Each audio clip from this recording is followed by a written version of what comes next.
If you're paying 8 to 12,000 per month in New York City for rent, there's a real chance that you're delaying wealth without even realizing it. I've sat down with luxury renters in this price range, and once we ran the numbers, they realized the cost of rent was much greater than they expected. My name is Chris Jordan. I'm a luxury real estate agent here in New York City, and these are the 5 myths I constantly hear from luxury renters right here in New York City. This is not about attacking renting because I think renting is a great short-term tool. However, if you have the means to purchase, but you decide to rent, I want you to know the trade-offs. So let's break it down. Myth number one, renting keeps me flexible, buying locks me in. A lot of luxury renters equate buying with being trapped.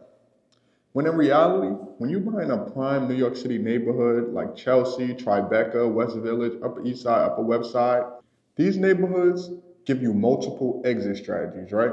So let's talk about some of the exit strategies and how they compare to renting. You can sell, you can rent, you can refinance, and you can leverage the equity for another acquisition.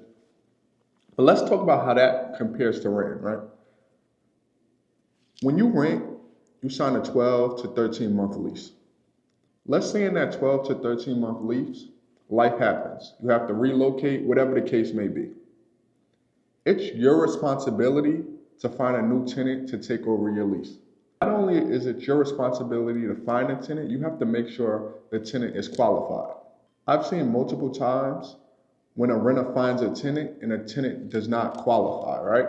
Whether it's the management company in a luxury rental building or whether it's a condo and the landlord declines the application. So this can cause even more stress in addition to your relocation. Now, if it's you that own the unit, you decide who you approve and who you don't approve, right? And one thing I hear a lot, let's talk about the flexibility. If you buy in a prime New York City neighborhood and it's well positioned, well marketed, and well priced, it will sell in under 90 days. So I always try to push back on the flexibility because rentals aren't as flexible as people may think. It's very, very hard to get out of some leases. And then, we spoke about co-ops a lot on this channel. Co-ops is a whole different beast. Sometimes a lot of times the board has to approve the new tenant in addition to the landlord, and this can be a long, drawn-out process. So I always say when you're purchasing, flexibility is not eliminated, it changes forms, right?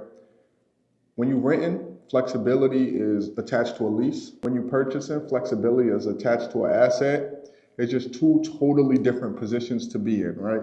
I think when you're purchasing, you're in control. When you rent, there's a lot of different variables. Let's move on to myth number two. Myth number two, I don't want responsibility.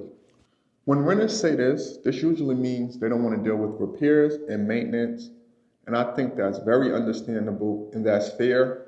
But I always like to talk about what does that mean because a lot of times I think it's overblown, right?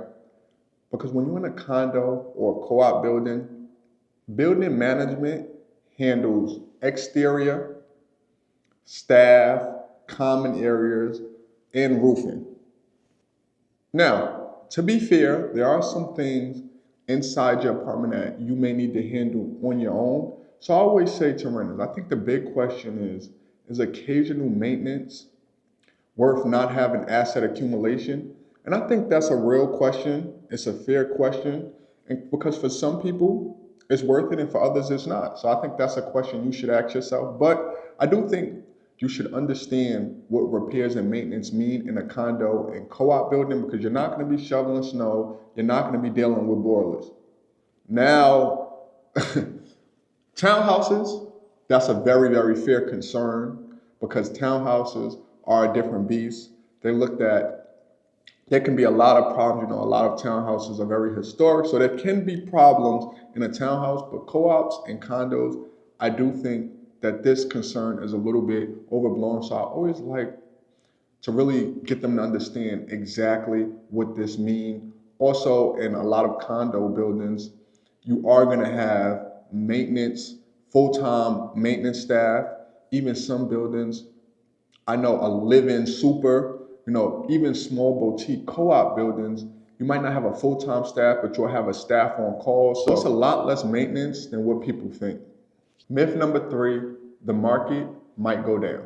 As you probably could imagine, I probably hear this one the most. This probably could have been number 1 in all honesty.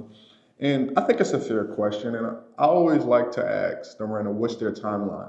And that's why in the beginning of the video, I said I think renting is a great short-term tool. I think if you look at the data, not my opinion, if you look at the data in New York City, especially these prime markets, 1 to 3 years, you can see inflation, right? It is volatile. However, once we start looking at the data 5, 7, 10 years, New York City shows a great stability.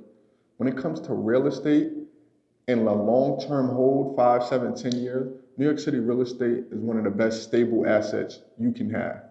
So I think when it comes to the market and when it comes to data, I always ask, what's your timeline? Because I think the timeline matters greatly. One thing about New York City is that I can always trust the stability. The data shows we can trust the stability because not only are we running out of space, but we're running out of air rights. So there's always going to be a supply constraint. And contrary to what people believe, there's always going to be a demand for New York City real estate. So I always say, if you have the liquidity and you have stable income, I think it's more about strategic entry than it's about perfect entry in the New York City real estate market. Myth 4, my rent isn't that bad. I think this really combines with the last section. Rent prices in New York City are on an upward trend, but you can still find some great deals. So in this section, let's pretend like you found a great deal, great views, great finishes, all the amenities you can think of, all the bells and whistles, right? And let's just say your rent is $8,500. So for the year, you'll spend $102,000 on rent. Maybe that's not that bad, right? Now, again, the time horizon. Let's say in 5 years, still $8,500. That would be $510,000. And then if we move it out to a 10-year time horizon, that's over $1 million with zero equity. I'm also being very generous because we understand that $8,500 today will certainly not be nowhere near $8,500 in 5 years, and definitely not $8,500 in 10 years, right?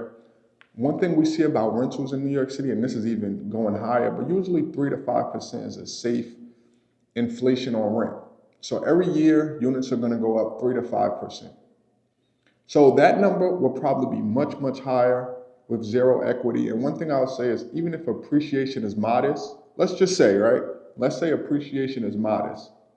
You still turn that rental expense into an asset accumulation. So what I'm trying to do in this video is just understand the core differences in the different positions. And I think rent is consumption and ownership is capital deployment. And that's being generous, right? So that's the 2 core differences where even if your rent isn't bad now, you still have to think about the capital deployment in a 5 to 7, 10-year time horizon, and also understand that your rent will keep increasing as the years go on. But let's move on to the next section, the last one, myth number 5. Myth number 5, buying in New York City is too complicated. And you know what? To give this myth the benefit of the doubt, I'm not sure if this is completely a myth, right? I actually agree. I think New York City is one of the most complex real estate markets. We spoke about co-ops. We understand co-op boards are rigorous. You have mortgage tax, closing costs is real, and then you have carrying costs that really requires real analysis so you don't miss out the little minute details. But I always say, complexity creates barriers, and the barriers protect your value. And one thing I take great pride in selling real estate here in New York City is that there are barriers to buying real estate in New York City. And purchasing real estate in New York City is a badge of honor. And if you have the means to do so, that means you did something right in life, right? So it is complex. It is not easy. I'll say to that, as my grandma always told me, right? Things that are worth it are not easy. And I think that should give buyers a lot of confidence that their value is being protected. The barriers limit oversupply, and oversupply creates a demand that will protect your value. So I do agree. New York City real estate is complicated, but the complications is why buyers should have a lot of confidence that their purchase will hold value, right? That being said, renting in New York City is a great short-term tool. I will have a video on the pros of renting in New York City, but if you have the means to purchase, but you decide to rent long-term, that could possibly be one of the most costly decisions. Not because renting is bad, but because purchasing compounds. My name is Chris Jordan. I'm a luxury real estate agent here in New York City. And if you have any questions about the New York City real estate market, or if you want to run the numbers and evaluate the pros and cons, just like we did in this video, you can always shoot me an email here. Other than that, if you like this video, please watch the next video on your screen, and I'll see you on the next one.